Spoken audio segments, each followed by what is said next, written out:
17वीं शताब्दी के उत्तरार्ध में पाउंटा साहिब विद्या और वीरता का संगम बन चुका था। गुरु गोबिंद सिंह जी यहां यमुना की कल बहती लहरों के बीच अक्सर कवियों के साथ गोष्ठी करते और शाम को अपने प्रिय नीले घोड़े पर सवार होकर प्रकृति का आनंद लेते थे। गुरुजी का व्यक्तित्व ऐसा था कि पशु पक्षी भी उनकी आभा के प्रति आकर्षित रहते थे। उनके पास एक बहुत ही बुद्धिमान और स्वामी भक्त घोड़ा था जिसे वे अत्यंत प्रेम करते थे। एक दिन पाउंटा साहिब के निकट के गांव से एक गरीब किसान गुरुजी के दर्शन के लिए आया। वह गुरुजी का अनन्य भक्त था। उस समय फसल कटाई का मौसम था। किसान चाहता था कि वह अपनी नई फसल का पहला हिस्सा गुरुजी के चरणों में अर्पित करे।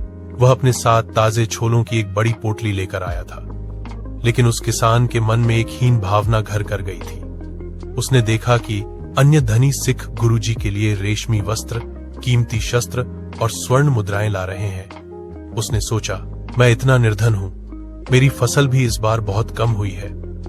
अगर मैं इतनी छोटी सी पोटली लेकर जाऊंगा तो लोग क्या कहेंगे? क्या गुरुजी मेरी इस तुच्छ भेंट को स्वीकार करेंगे? दिखावे और लोक लाज के चक्कर में उस किसान ने एक बड़ी भूल कर दी। अपने घर से निकलते समय उसने रास्ते में अपने पड़ोसी के लहलहाते खेत देखे। उसने सोचा कि अगर वह थोड़े से चने पड़ोसी के खेत से चुराकर अपनी पोटली में मिला ले तो भेंट बड़ी दिखेगी और उसकी इज्जत बनी रहेगी।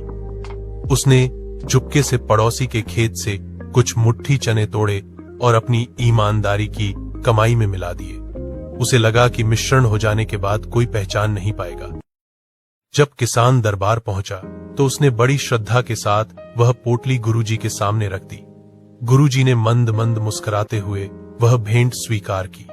गुरु जी अक्सर अपने पशुओं से बहुत प्रेम करते थे, इसलिए उन्होंने वह पोटली अपने प्रिय घोड़े के सामने खोल दी। घोड़ा बहुत भूखा था और चने उसे बहुत प्रिय थे, लेकिन जैसे ही घोड़ा चनों के करीब गया वह अचानक पीछे हट गया।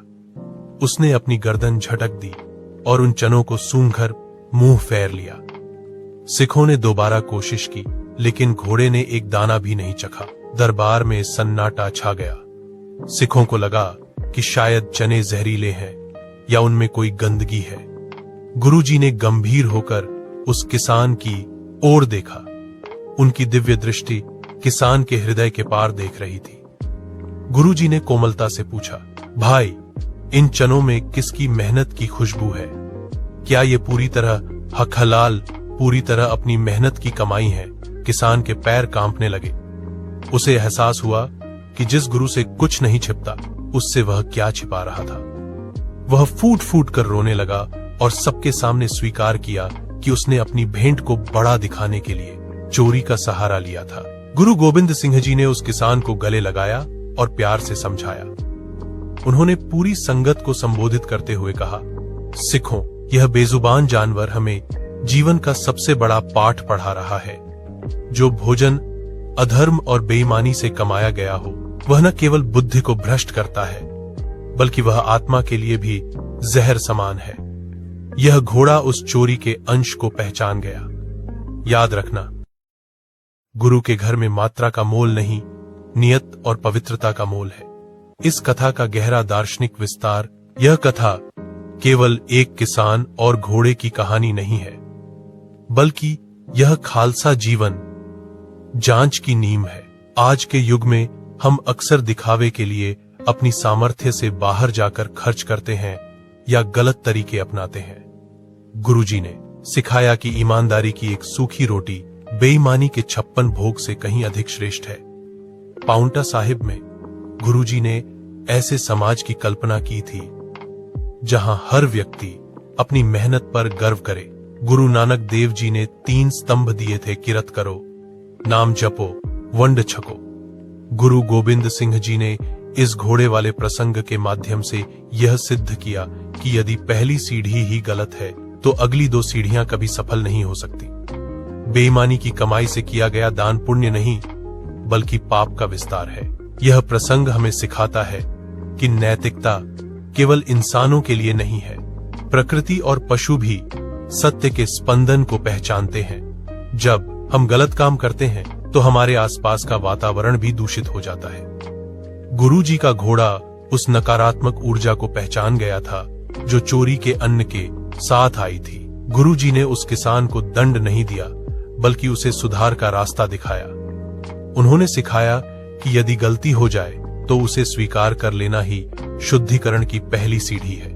किसान ने पड़ोसी से माफी मांगी और अपनी मेहनत की कमाई से गुरु की सेवा करना शुरू किया। निष्कर्ष, पाउंटा साहिब की यह कथा हमें याद दिलाती है कि हम दुनिया को धोखा दे सकते हैं, लेकिन उस अकाल पुरख को नहीं जो हमारे हृदय की हर धड़कन को सुनता है। गुरु गोबिंद सिंह जी ने पाउंटा साहिब की इस पवित्र धरती से यह संदेश दिया कि सफलता के लिए कभी अपनी आत्मा का सौदा मत करो, दूसरों की देखी अपनी ईमानदारी को मत छोड़ो।